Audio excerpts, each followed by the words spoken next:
Yeah, I'm Kieran Anders. I'm the operations manager for Dad Matters in Greater Manchester.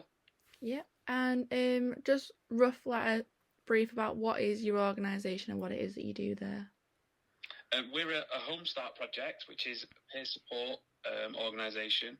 We support dads to understand their babies better. Supporting that relationship between parents and babies is really important in terms of outcomes. So we support them with attachment and bonding, which is what kind of babies need to survive and to thrive. Mm-hmm. We also help them with mental health, which is a massive issue for parents in terms of supporting their baby's development. And we signpost them into services that they might not otherwise have realised were for them. Yeah, brilliant. Why do you think it's important? Like what you're doing is so important for people. Men feel left out very often in those services around a child, particularly maternity services. And one of the reasons for that is society has been built that way. Services are designed for mums because mums are the ones who are giving birth. So it's really important that mums get that intensive support. What we know, though, is that most mums will say that dads are the most supportive factor in their journey. So we need to be supporting dads as well. We also know that 1 in 10 dads are going to suffer with postnatal mental health issues. And that's based on numbers that we know about. There's obviously a lot of men and a lot of issues that men don't talk about out there. So that number's probably higher than that. There's also a big push on things like suicide rates. Men tend to be the high rate. We understand how that looks in terms of men, but we don't really know about statistics around dads of young children, and we know that the impacts that has on young children is far-reaching into the future. So if we can support parents now, we're also going to be supporting those children when they become teenagers and adults, to be more resilient and to be more able to cope with what's going on. Yeah. Have you got any examples of how you've helped people in the past? And anything like that jumps out that you've done? Oh, absolutely. So we have a few different layers of support that we offer. The first one is universal signposting and information. We use social media and our website to normalise journeys and experiences that dads are going through. We also share lots of resources, signposting to other organisations, that kind of stuff. We also deliver universal antenatal groups for dads where we talk about attachment and bonding, we talk about mental health for mum and dad, and we talk about accessing services. So that's a group that dads can book onto. We also have a Dad Chat Live on our Facebook page on a Wednesday evening at 6 o'clock.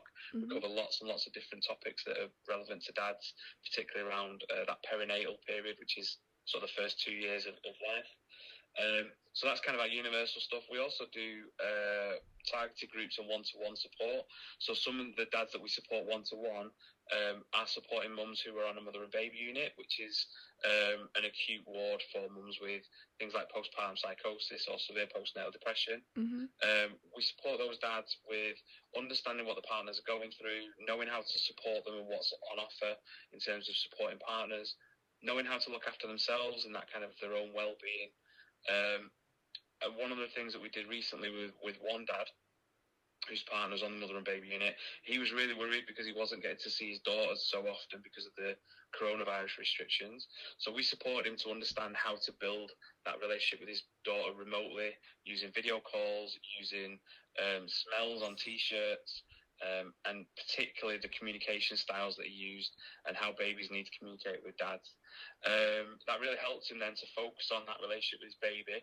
It really helped him to feel more secure in the relationship he had with his partner. And now he's volunteering for us to deliver this group to other dads as well.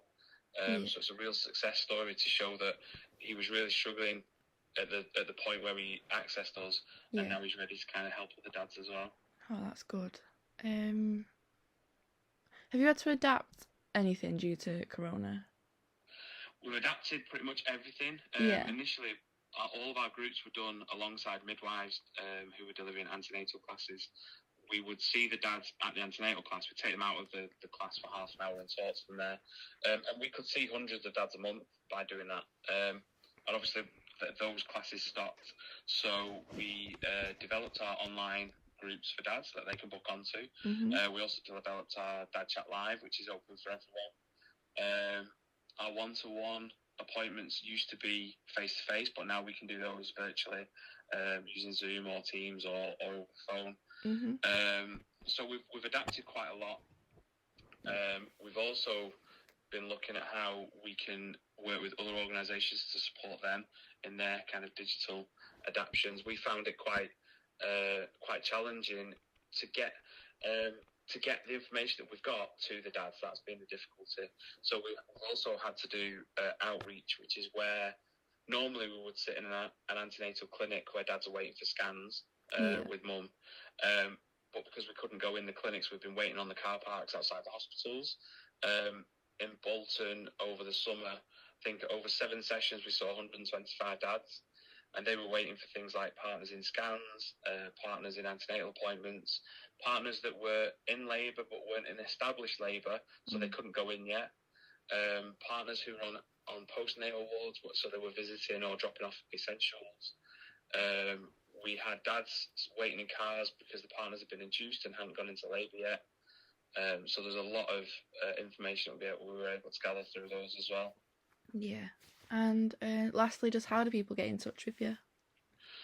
So our social media is Dad Matters UK on Facebook, Twitter, YouTube, and Insta. And we also have a website which is dadmatters.org.uk. There's a contact form on there for people to contact us.